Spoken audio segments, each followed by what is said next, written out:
Exercise हमारी complete हो चुकी है इनवर्स ट्रिग्नोमेट्रिक फंक्शन की प्रतिलोम त्रिकोणमितीय फलन। ठीक है, जिसमें कि हमने क्या सीखा था, इनवर्स ट्रिग्नोमेट्रिक फंक्शन होता क्या है वो समझाता है कि साइन इनवर्स, जैसे अगर sine inverse x, cos inverse x, ये सब समझे थे। इनकी रेंज वगैरह भी समझ ली थी हमने। ठीक है, अगर मैंने यहाँ पर हाफ लिख दिया तो इसकी क्या वैल्यू आएगी, क्या वैल्यू आएगी साइन इनवर्स हाफ की वैल्यू 30 पाई बाई 6, 30 या पाई बाई 6। ठीक है, ये बात मैंने आपको, ये सब सीख गए थे। ये सीख गए थे कि ये एक्चुअली वैसे तो साइन की वैल्यू होती है, बट साइन के अंदर दे रखा है तो एंगल उल्टा बताना होता है, किस एंगल की वैल्यू होती है। ये इनवर्स ट्रिग्नोमेट्रिक फंक्शन थे, हमने इसकी रेंज वगैरह, रेंज और डोमेन भी समझ लिए थे। ठीक है, अब रेंज और डोमेन जब समझ लिए तो रेंज और डोमेन के कुछ क्वेश्चन भी आते हैं इस पर बेस्ड। ठीक है, मैं हल्के फुल्के 1-2 क्वेश्चन आपसे पूछ लेता हूँ, तो आप मुझे वो सवाल बता दो, उनके आंसर, फिर हम फॉर्मूले पे आते हैं। फॉर्मूले सीखने हैं, इसमें कुछ फॉर्मूले हैं। ठीक है, तो मैं कुछ छोटी छोटी बातें पूछूंगा, आपको बतानी होंगी। ठीक है, अच्छा, रेंज, डोमेन और रेंज समझते हो, पिछली क्लास में मैंने समझा दी थी। डोमेन मतलब जो वैल्यू हम इसमें रख सकते हैं वो डोमेन होती है, और जो वैल्यू आ सकती है वो रेंज होती है। हिंदी में क्या बोलते हैं, डोमेन को बोलते हैं प्रांत, और रेंज को बोलते हैं परिसर। सही है, ये बात पता है आपको। ठीक है, तो जैसे अगर मैंने सबकी लिखवा दी थी, साइन इनवर्स में आपसे 2x की रेंज और डोमेन और रेंज पूछूं तो आप बता सकते हो क्या होगी।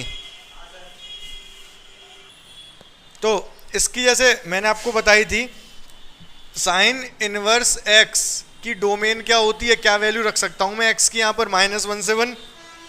सही बात है, x की वैल्यू क्या रख सकता हूं मैं यहाँ पर, -1 से 1। तो हमें ये पता हो जाता है x की वैल्यू -1 से 1 रखी जा सकती है, मतलब जो भी साइन इनवर्स के अंदर आ रहा है उसकी वैल्यू -1 से 1 तक रखी जा सकती है। ये बात हमको पता है, ध्यान है आपको ये बात। ठीक है, अच्छा, इसकी वैल्यू आ क्या सकती है, इसकी वैल्यू जो रेंज है वो -π/2 से +π/2 कुछ भी आ सकती है, ये बात भी आपको पता होगी। सही बात है, ठीक है। अब मैं केवल ये फंक्शन y मैंने ये फंक्शन दे दिया आपको, मैंने पूछा इसकी डोमेन क्या होगी, तो बहुत ध्यान से बच्चों आप समझोगे। डोमेन निकालने के लिए मुझे क्या करना पड़ेगा, मैं मिटा दे रहा हूँ इसको। ये जो अंदर रखा है 2x, इसकी वैल्यू -1 से 1 रख सकते हैं केवल। साइन इनवर्स के अंदर जो भी होता है उसको -1 से 1 तक रखा जा सकता है। तो 2x की वैल्यू कहाँ से कहाँ तक रखी जा सकती है, -1 से 1 तक। लेकिन हमें तो डोमेन का मतलब होता है x की वैल्यू कहाँ से कहाँ तक रख सकते हैं। 3 में 2 से भाग दे दो, -1/2, यहाँ 2 से भाग दूंगा तो केवल x बचेगा, यहाँ 2 से भाग दूंगा तो 1/2 बचेगा। समझ रहे हो, सब में 3 में 2 से भाग दे दिया मैंने, यहाँ 1/2, ये x बचा, ये 1/2 बचा। तो इसको देख के हमें पता चल रहा है कि इसकी डोमेन क्या है, -1/2 से +1/2। सही बात है, ये इसकी डोमेन हो गई। समझ पाए आप इस बात को या नहीं। रेंज की बात करें, रेंज में कोई दिक्कत ही नहीं है, इस चीज़ की वैल्यू हमें पता है -π/2 से +π/2 आती है, तो वही रेंज तो वही हो जाएगी। रेंज में कोई दिक्कत वाली बात यहाँ पर नहीं है, -π/2 से +π/2। लेकिन एक बात और समझना ध्यान से, अगर इसी फंक्शन में इसके आगे दे रखा होता 2, तो डोमेन पर कोई फर्क नहीं पड़ता, लेकिन रेंज में फर्क पड़ जाता, क्योंकि इस चीज़ की वैल्यू -π/2 से +π/2 आएगी। जब इसकी वैल्यू -π/2 होगी तब y की वैल्यू क्या होगी, जब इस चीज़ की वैल्यू -π/2 होगी तो π/2 इसकी वैल्यू क्या होगी, गुणा कर दो 2 का, इससे कट जाएगा -π, तो छोटी से छोटी वैल्यू -π हो सकती है। और जब इसकी जो बड़ी से बड़ी वैल्यू π/2 होती है, जब इसकी वैल्यू π/2 रखोगे तो 2 से 2 कट जाएगा π, तो बड़ी से वैल्यू π आ सकती है। इस केस में इसकी जो रेंज बन जाएगी वो -π से लेके +π बन जाएगी। नोट कर लो इस सवाल को फटाफट।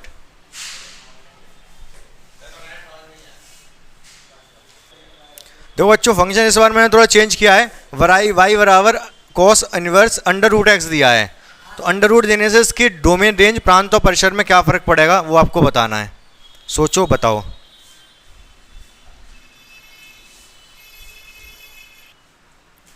देखो, इसकी डोमेन और रेंज बतानी है तो किस तरीके से बता सकते हैं। इसके cos इनवर्स के अंदर वैल्यू कहाँ से कहाँ तक रखी जा सकती है, -1 से 1। -1 से 1 वैल्यू रखी जा सकती है, लेकिन इसमें रख गया रूट, क्या लग गया, स्क्वायर रूट। तो वैल्यू कहाँ तक रख सकते हो, केवल जीरो से, नेगेटिव नहीं रख सकते रूट के अंदर, तो इसका जो प्रांत या फिर डोमेन क्या हो जाएगा, जीरो से लेके 1 तक, 1 तक रख सकते हो लास्ट। अच्छा इसी के अकॉर्डिंग इसका परिसर और बता दो, रेंज और बता दो कितनी हो जाएगी। हाँ परिसर कितना हो जाएगा, 0 से 1 तक वैल्यू रख पा रहे हो। हाँ नहीं, गलत जवाब।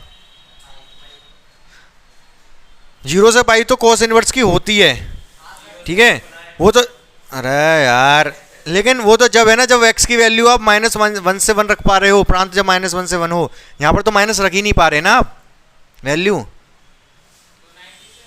हाँ 90 से क्या,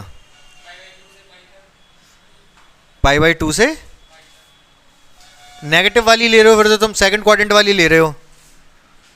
ये तो -π/2 से या फिर π/2 से पाई तो सेकंड क्वाड्रेंट में मिलती है ना नेगेटिव। 0 से π/2, 0 से π/2। क्या ये बात बिल्कुल सही है?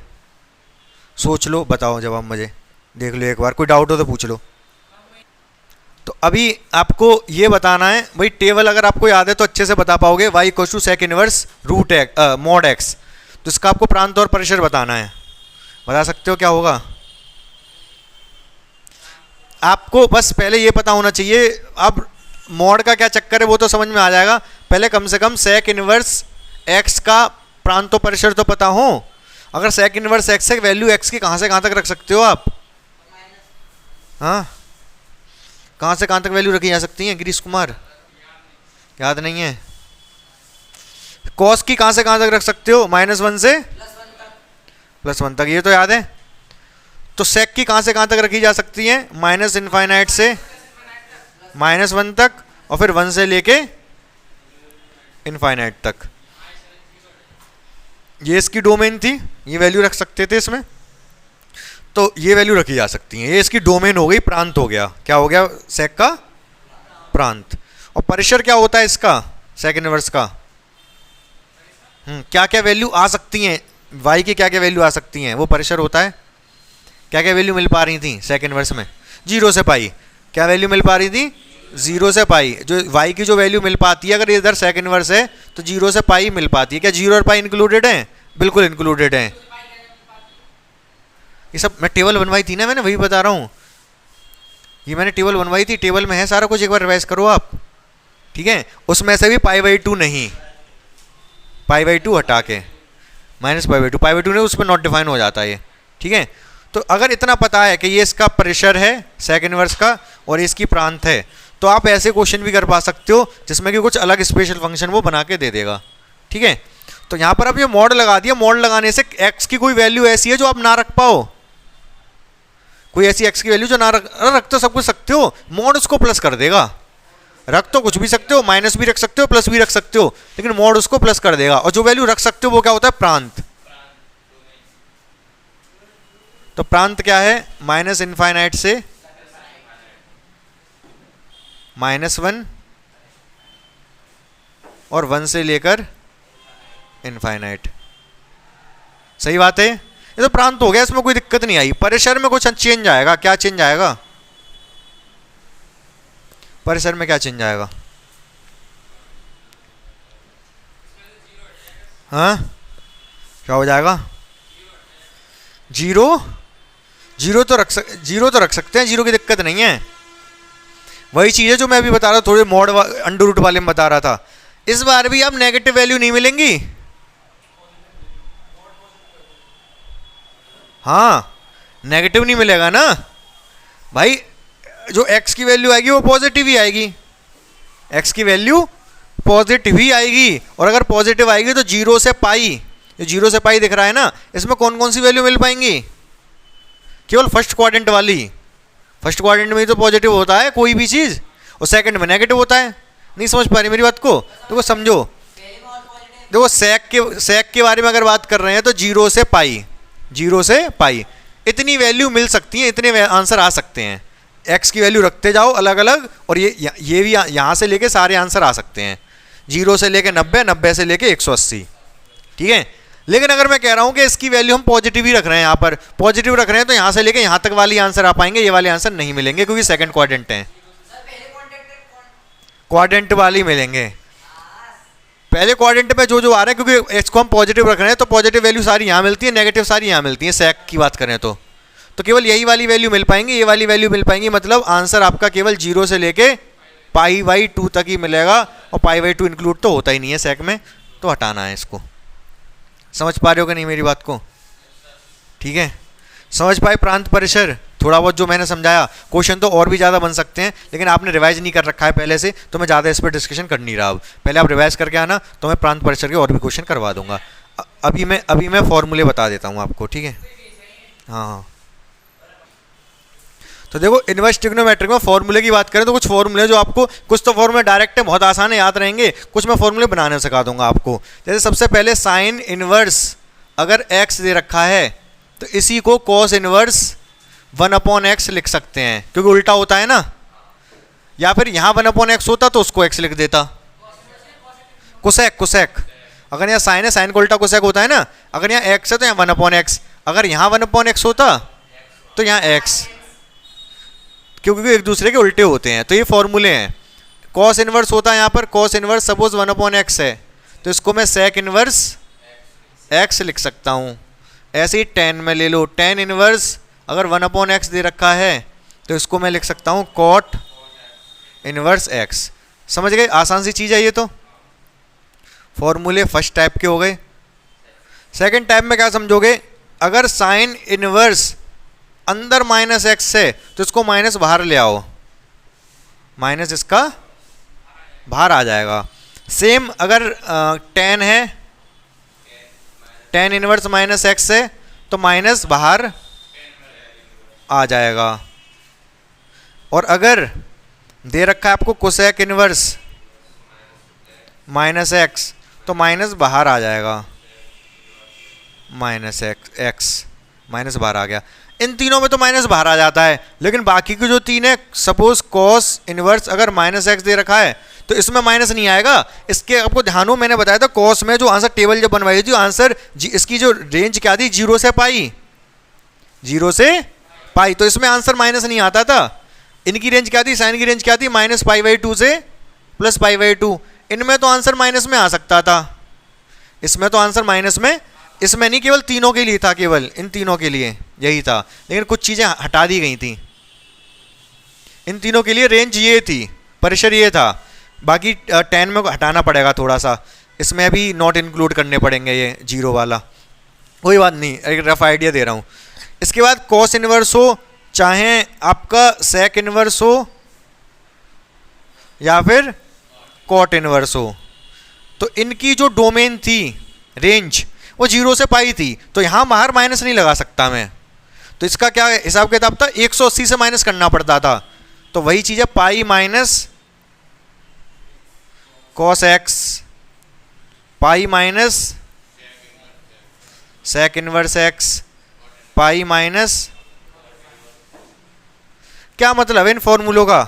इन फॉर्मूलों का मतलब मैं बताता हूँ, इससे आपको जो कन्फ्यूजन हो रही थी वो भी थोड़ी खत्म हो जाएगी अगर आप इन तीनों को रट लेते हो। जैसे मैंने थोड़ी देर पहले आपसे पूछा था कॉस इनवर्स -1/2, अगर मैं ये आपसे पूछ रहा हूँ, अगर आपको आता है तो ठीक है, मतलब समझ पाए थे, टेबल से समझ पाए थे कि कहाँ डोमेन लाई कर रही है, इसकी रेंज कहाँ पर है, तो आप उससे का आंसर कर पा रहे थे। अगर नहीं भी आपको वो याद है टेबल, तो आप इन फॉर्मूलों का यूज़ करके बता सकते हो। कैसे बता सकते हो? इन फॉर्मूले का यूज़ करके आपको क्या करना होगा, ये कॉस वाले में माइनस अगर अंदर है तो पाई में से माइनस करना पड़ता है, बाकी साइन, टेन और कोसेक में तो बस माइनस लग जाता है, वही चीज़ आ जाती है। तो इनमें माइनस नहीं आता, पाई में से माइनस होता है। तो आप इसको क्या लिखोगे, पाई माइनस कॉस इनवर्स 1/2। 1/2 का माइनस हटा दिया, 1/2 कर दिया, पाई में से माइनस कर दिया। पाई माइनस इसकी वैल्यू ये 60 होती है, 1/2 60 पे वैल्यू होती है ना, तो 60 मतलब π/3, π/3 तो कितना आ गया, 2π/3। क्या आप समझ पाए मेरी बात को?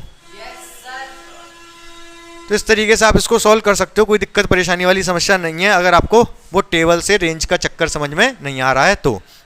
बाकी अगर आपसे पूछा जाए tan इनवर्स -1, तो ये तो tan है ना, ऊपर वाले में है, साइन tan कोसेक tan आ रहा है, तो इसका तो माइनस बाहर कर दो, माइनस टेन इनवर्स 1, और टेन इनवर्स 1 की वैल्यू होती है 45 की वैल्यू π/4।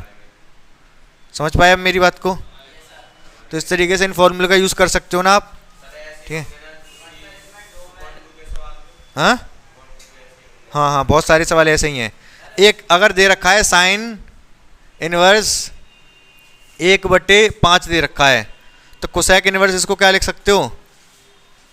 5 लिख सकते हो। सही बात है ये?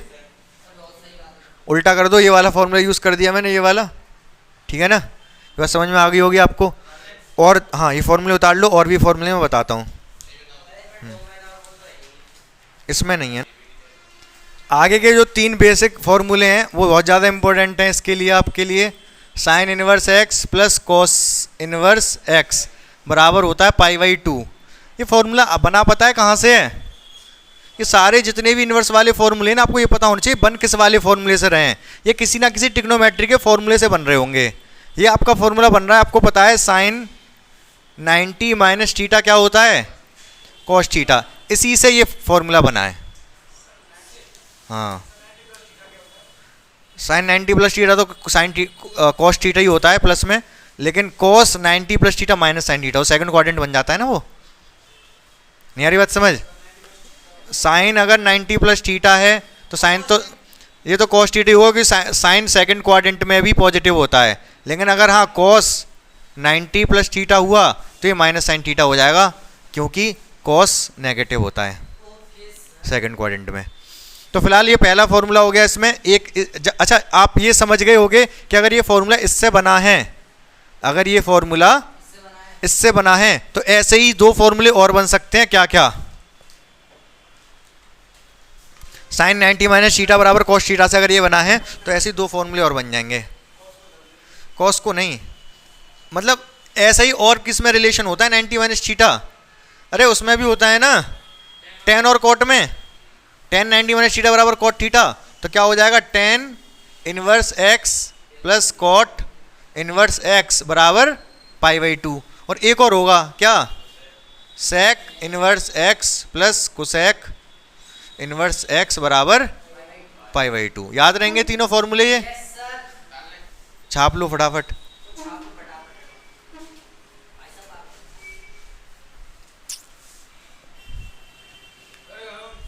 बता दूं ये आया कैसे, ड्राइव करवा दूं हल्का सा? डाल लो।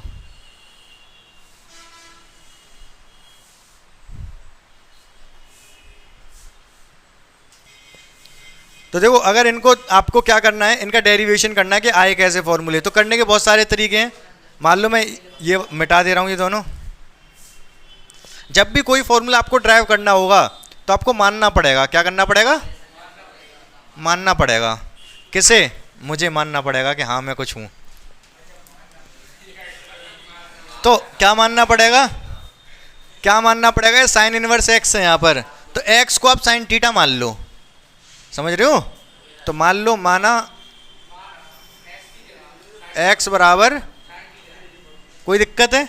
नहीं है। रख दो एक्स यहाँ पे साइन थीटा रख दो इसमें। तो रखोगे तो क्या हो जाएगा? अच्छा, उससे पहले मैं LHS ले ले रहा हूँ। LHS, LHS क्या है? Sine inverse x plus cos inverse x. अब ये माना वाला नीचे लिख देते तो ज़्यादा अच्छा था। तो एक्स की जहाँ एक्स है वहाँ पर आप क्या लिख दोगे? Sine theta, sine theta.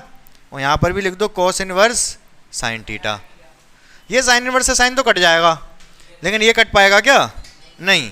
यहाँ से तो थीटा बचा, कोई बात नहीं, मैं इसको काट दूंगा। लेकिन साइन थीटा को मैं कॉस π/2 माइनस थीटा लिख सकता हूँ। कॉस 90 माइनस थीटा क्या होता है? कॉस 90 माइनस थीटा क्या होता है? Sine theta. तो साइन थीटा की जगह ये लिख सकता हूँ, कॉस इनवर्स से कॉस कट गया, थीटा π/2 माइनस थीटा, थीटा से थीटा भी कट गया, π/2 आ गया, RHS आ गया। तो ये फॉर्मूला ड्राइव करने के लिए किसकी जरूरत पड़ी? साइन थीटा को लिखना पड़ा, cos π/2 माइनस थीटा। मतलब कहीं ना कहीं ये इसी का एक रूप है, ये कह सकते हो। समझ में आया कि नहीं? क्लियर है? क्या नहीं समझ में आया तुम्हारा? इसके बाद देखो बच्चों, इसमें बहुत सारे फॉर्मूले बन सकते हैं। आप सोचोगे कि इतने सारे फॉर्मूले याद कैसे रहेंगे, सारे याद रहेंगे। मैं आपको बताता हूँ तरीका याद करने का। देखो सबसे पहले फॉर्मूला क्या होता है, एक मैं ले ले रहा हूँ, कौन सा वाला, tan वाला ही ले ले रहा हूँ। tan inverse x plus tan inverse y बराबर फॉर्मूला होता है tan inverse x plus y upon 1 minus x y. अब सोच रहे हो कि ये कैसे आया, ठीक है। ये फॉर्मूला किस वाले फॉर्मूले से आया है, ये आपको दिख रहा होगा, कुछ कुछ इसको देख के समझ में आ रहा होगा। tan a प्लस बी का क्या फॉर्मूला होता है, tan a tan b upon 1 minus tan a। याद है फॉर्मूला आपको? आपको कुछ नहीं करना, tan a प्लस बी का फॉर्मूला था ये, सही है। आपको क्या करना, ये tan उधर जाएगा तो tan इनवर्स हो जाएगा, ठीक है। इस tan को मैं x कर ले रहा हूं, इसको मैं y कर ले रहा हूं, tan b को, समझ रहे हो ना। तो ये x हो जाएगा, ये y हो जाएगा, नीचे 1 माइनस एक्स वाई हो जाएगा। जब मैंने इसको tan a को x रख लिया, tan a को x रख लिया, तो a बराबर क्या होगा, tan उधर जाएगा tan इनवर्स x। तो यहाँ a प्लस बी बचा था, tan तो उधर चला गया, tan इनवर्स लिख दिया, a बचा था, a को लिख सकते हैं tan inverse x plus tan inverse y। तो ये फॉर्मूला बन गया जो इनवर्स ट्रिग्नोमेट्री में मैंने भी लिखवाया। अभी आपको कम कम समझ में आएगा क्या कर रहा हूँ मैं, अभी थोड़ी देर में सब समझ में आ जाएगा। इसके बाद जो फॉर्मूला होता है वो आपको लिखना होगा। तो ये एक फॉर्मूला है tan इनवर्स में। बच्चों बहुत ध्यान से मेरी बात सुनना, ठीक है। इसमें वैसे और भी फॉर्मूले भी बनेंगे, केवल tan इनवर्स के ही मैं आपको फॉर्मूला बनाना सिखा देता हूँ, फिर कोई दिक्कत नहीं होगी। आपको एक फॉर्मूला याद होगा जो कि बुक में नहीं दे रखे, मैं आपको बता रहा हूँ। cos 2x के फॉर्मूले आपको एक तो ये आएगा 1 minus 2 sine inverse square x। ये ध्यान है फॉर्मूला आपको, बोलो हाँ। तो बहुत ध्यान से मेरी बात सुनना, इसका मैं इनवर्स वाला फॉर्मूला बना दूंगा। बहुत पहले इधर देखो सभी ध्यान से, कैसे बनेगा। ये cos उधर जाएगा cos इनवर्स, ठीक है, cos इनवर्स, केवल इनवर्स x नहीं, ये cos उधर जाएगा cos इनवर्स, ठीक है। जहां पर भी यहाँ पर साइन आ रहा है उसकी जगह x रख दो, 1 माइनस 2, 1 अपनी जगह पे, 2 अपनी जगह पे, x स्क्वायर, ठीक है। ये जो 2 है अपनी जगह पे रह दो, x की जगह जो उधर था ना उसका इनवर्स लिख दो। ये फॉर्मूला बन गया। कौन सा वाला, ये इस पूरे की जगह साइन x की जगह x रख दिया, x स्क्वायर। समझ पा रहे हो कि नहीं। तो इस तरीके से कोई सा भी फॉर्मूला बना सकते हो, कोई दिक्कत वाली बात ही नहीं है। बहुत ध्यान से समझना मेरी बात को। cos 2x का एक और फॉर्मूला होता है, क्या होता है, 2 cos स्क्वायर x माइनस 1 होता है कि नहीं। इसका भी बना दो, ये cos उधर जाके cos इनवर्स हो जाएगा, जहां पर भी cos x उसकी x रख दो, x स्क्वायर माइनस 1, ये 2 तो अपनी जगह रहेगा, x के जगह जो इधर था वो इधर आके इनवर्स हो जाएगा, cos इनवर्स x। एक और फॉर्मूला बन गया। समझ पा रहे हो मेरी बात को। एक cos 2x का फॉर्मूला होता है 1 minus tan square x upon 1 plus. इसमें बस दिक्कत यहाँ पर एक ही रिक्वायरमेंट है फॉर्मूला बनाने की कि एक ही ट्रिग्नोमेट्रिक रेशियो होना चाहिए। जैसे साइन है तो इधर साइन ही हो, कॉस है तो इधर कॉस ही हो, टेन है तो टेन ही हो, ऐसा ना हो मिक्सर हो टेन साइन कॉस का, हाँ ऐसा नहीं होना चाहिए। वो cos square minus sine square का नहीं बन पाएगा। फिलहाल ये फॉर्मूला है, इसका इनवर्स वाला फॉर्मूला बना सकते हो आप। ऊपर जो लिखा है मैंने, कैसा फॉर्मूला दिखेगा इसका, बता दो, मैं लिख दे रहा हूँ यहाँ। यहाँ क्या लिखूँ, सबसे पहले क्या लिखूँ, 2 आएगा, चलो इतनी मैंने बताई, आगे बताओ। आगे tan इनवर्स x, बिल्कुल सही बताया इन्होंने। उधर tan है तो इधर आके tan इनवर्स x की जगह tan इनवर्स x, उधर tan है तो इस x की जगह tan इनवर्स x रख देना है। आगे इधर cos है तो इधर पूरे के आगे cos इनवर्स आ जाएगा। अंदर ब्रैकेट में 1 माइनस tan x की जगह x रख दो, बस x square upon 1 plus x square. अरे tan नहीं केवल x, बन गया एक और फॉर्मूला। ऐसा किसी भी ट्रिग्नोमेट्री के फॉर्मूले से दूसरा सब का बना दोगे आप, रटने की जरूरत ही नहीं है, टेंशन की जरूरत ही नहीं है कि फॉर्मूला कैसे आया कैसे नहीं आया। कोई भी जितने ट्रिग्नोमेट्री के फॉर्मूले हैं उससे आप इनवर्स का फॉर्मूला बना सकते हो। हाँ ट्रिक है ये, ऐसे डायरेक्ट नहीं कर सकते ऐसे। अगर इसको सिद्ध करने को आ जाएगा तो सिद्ध करने का भी तरीका है, वो भी बताऊंगा। लेकिन ये तो ये है कि सिद्ध नहीं करना, सिद्ध करने में तो डायरेक्ट थोड़े ना याद रहेगा मैं कैसे क्या आएगा। ये तो ये फॉर्मूला बनाना सिखा दिया है मैंने आपको एक ही लाइन में, समझ गए। तो वो जो आपके पास जो पर्चा था ना, अब उसका कोई काम ही नहीं है। ठीक है, बस ट्रिग्नोमेट्री के फॉर्मूले याद हो, सारे आप इनवर्स के फॉर्मूले ऐसे बना सकते हो। समझ गए मेरी बात को। और आपसे पूछूं एक, तीन बन गए, ये 3 फॉर्मूले मैंने बता दिए, ये और ये। एक आध और देख लो, एक फॉर्मूला मैं लिख दे रहा हूं ट्रिग्नोमेट्री का। tan 2x का कौन सा वाला, ये 2 tan x 1 माइनस tan, क्या बनेगा इसका इनवर्स में फॉर्मूला, 2 tan इनवर्स x बराबर, अरे 2 का है कोई tan जाएगा ना सबसे बाहर, तो जैसे ये cos inverse cos tan inverse, बाकी अंदर जो भी लगा 2x x स्क्वायर बन गया फॉर्मूला। समझ गए। 4 फॉर्मूले मैंने अभी बता दिए जो कि आपको दिमाग में सेट भी हो गए होंगे। ठीक है, तो ये वाला फॉर्मूला तो आप समझ गए होंगे। ठीक है, बहुत ध्यान से सुनना मेरी बात को। tan, अच्छा हाँ, एक फॉर्मूला और होता है tan x plus y, formula क्या होता है, minus tan x minus tan y upon 1 plus tan x tan y। ध्यान है ये, इसी से ये फॉर्मूला बन जाएगा। x की जगह tan इनवर्स x रख दो, tan inverse x minus tan inverse y equals to, यहाँ पर आ जाएगा क्या, ये tan उधर जाके tan इनवर्स बन जाएगा, और ये x minus y upon 1 plus x y. सही बात है, ये भी कोई दिक्कत नहीं है इसमें भी। अच्छा, एक चीज़ थोड़ी सी दिक्कत है, लेकिन यहाँ पर क्या दिक्कत है, ये वाला जो फॉर्मूला है ना, इसमें मैं एक और फॉर्मूला होता है, क्यों होता है कैसे होता है वो और समझा रहा हूँ मैं आपको।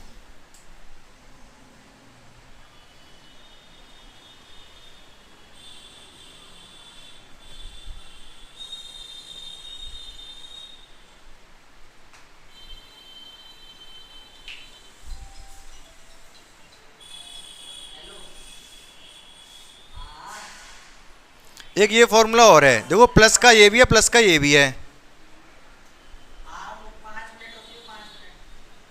ये भी प्लस का ये भी प्लस का है, लेकिन इसमें थोड़ा सा वेरिएशन है। ये कब है, ये कब है, अगर एक्स वाई की वैल्यू छोटी है 1 से, तब तो ये फॉर्मूला सही है ऊपर वाला, कोई दिक्कत नहीं है। लेकिन इसमें थोड़ा गड़बड़ हो जाती है इस फॉर्मूले में, जब एक्स वाई की वैल्यू बड़ी हो जाए 1 से, एक्स गुणा वाई 1 से बड़ा हो जाएगा। क्या दिक्कत हो जाती है, अगर एक्स वाई 1 से बड़ा हो गया, इसका तात्पर्य यह कि एक्स भी बड़ा है 1 से, वाई भी बड़ा है 1 से। इसका क्या मतलब है, एक्स भी बड़ा है 1 से, वाई भी बड़ा है 1 से, ये दोनों बड़े हैं 1 से, तभी दोनों की गुणा करके 1 से बड़ा आ रहा है। तो होगा क्या इस कंडीशन में, जैसे ये tan इनवर्स एक्स है, tan इनवर्स वाई है, ये दोनों जुड़ के एक बड़ी वैल्यू देंगे।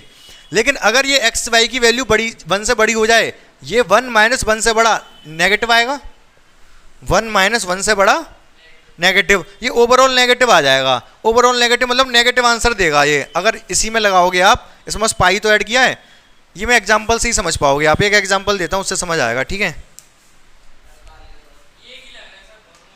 फॉर्मूले तो एक ही हैं यार, मैं समझाता हूँ आपको एग्जांपल से। एक्स वाई लेस देन 1 होगा तब ये लगाना है, अगर एक्स वाई ग्रेटर देन 1 होगा तब ये फॉर्मूला लगाना है। क्या मतलब है इसका, अच्छा इसको ऐसे ही फिलहाल ऐसे ही नोट कर लो, इसमें भी थोड़ा सा वेरिएशन है, इसको मैं मिटा दे रहा हूँ। इसको भी ये वाला नोट कर लिया, माइनस वाला।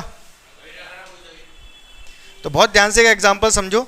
जैसे अगर मैंने आपको एक एग्जांपल दे दिया, tan inverse √3 plus tan inverse √3, ठीक है। अब मैं ये वाला फॉर्मूला लगाने की कोशिश करता हूँ, tan inverse √3 tan inverse √3। Formula क्या होगा, tan inverse x plus y. ध्यान से देखते रहना, सभी x और y दोनों सेम ही ले लिए, कोई बात नहीं, ये x है ये y है, तो √3 प्लस √3। नीचे क्या होगा, 1 माइनस √3 गुणा √3। क्या आएगा ये टेन इनवर्स 2√3, नीचे क्या होगा 3, 1 माइनस 3 माइनस का 2, 2 से 2 कट गया, क्या आया माइनस का √3। बहुत ध्यान से अगर मेरी बात समझोगे तो समझ आ जाएगी। 10 माइनस √3 कितनी वैल्यू हो गई, -60। अगर माइनस बाहर निकाल लूंगा तो -60 आएगा कि नहीं, डिग्री में ही लिख दे रहा हूं। लेकिन ये क्या था, ये भी 60 था। एक्चुअली 10 इनवर्स √3 60 होता है, ये भी 60 था और ये भी 60 था। आंसर 60 और 60 120 आना चाहिए था। अच्छा, सोच रहे होगा कि जब हमें ये पता है कि फॉर्मूले क्यों लगाएं, फॉर्मूला तो जब है अब तो ये पता है, जब वैल्यू यहाँ पर ऐसी होंगी जो नहीं पता होंगी तब दिक्कत आएगी। यहाँ तो एग्जाम्पल समझाने के लिए मैंने ऐसी वैल्यू ले ली जो कि हमें पता है। समझ पा रहे हो हल्का फुल्का क्या कहना चाह रहा हूँ। तो ये 60 है, ये भी 60 है, जुड़ के तो 120 आना चाहिए था, ठीक है कि नहीं। लेकिन आ क्या गया, -60 आंसर आ गया, जो कि गलत आंसर है। ऐसा हुआ क्यों, ऐसा इसलिए हुआ कि इन दोनों की गुणा करके 1 से बड़ा आ गया, 3 आ गया, और 3 तो 1 से बड़ा होता है, तो 1 माइनस 1 से बड़ा नेगेटिव आ गया, नेगेटिव ने गड़बड़ कर दी आंसर। तभी इसीलिए मैंने ये कहा कि अगर एक्स वाई की वैल्यू 1 से बड़ी होगी तो फॉर्मूला ये लगेगा, मतलब इसी में बस आपको क्या करना है, पाई जोड़ देना है। क्या कर देना है, अगर आपने पाई जोड़ा होता फिर दिक्कत ना आई होती। पाई प्लस अब आंसर क्या होगा, ये 180, ये -60, 180 -60, अब आंसर 120 आ जाएगा, ठीक है। तो 60 + 60 120 आना भी चाहिए था। क्या हल्का फुल्का समझ पाए आप मेरी बात को। अगर x गुणा y की वैल्यू 1 से बड़ी है तो फॉर्मूला ये लगेगा, छोटी है तो ये लग जाएगा, ठीक है। हाँ और क्या, प्लस नहीं गुणा, √7 गुणा √7 आता। हाँ 2√3 x + x 2x होता है ना, तो √3 + √3 2√3, ये 3 हो गया, 1 माइनस 3 माइनस का 2 कट गया, ये आ गया। तो कुल मिला के मैं ये बताना चाह रहा हूँ, ये तो एग्जांपल लिया मैंने, समझ में आया तो कोई बात नहीं, नहीं समझ में आया तो कोई बात नहीं। फिलहाल ये बताना चाह रहा हूँ, x गुणा y की वैल्यू 1 से छोटी है तो यही लग जाएगा, और x गुणा y की वैल्यू 1 से बड़ी है तो ये फॉर्मूला लगाना पड़ेगा। फॉर्मूले कल थोड़े से और भी डिस्कस करेंगे, अभी समाप्त लगभग एनसीईआरटी के हिसाब से तो समाप्त हो गए फॉर्मूले, लेकिन थोड़े से फॉर्मूले और भी बताऊंगा मैं, ठीक है। प्रैक्टिस करवाऊंगा फॉर्मूले पे, एक्सरसाइज कल करेंगे हम, ठीक है।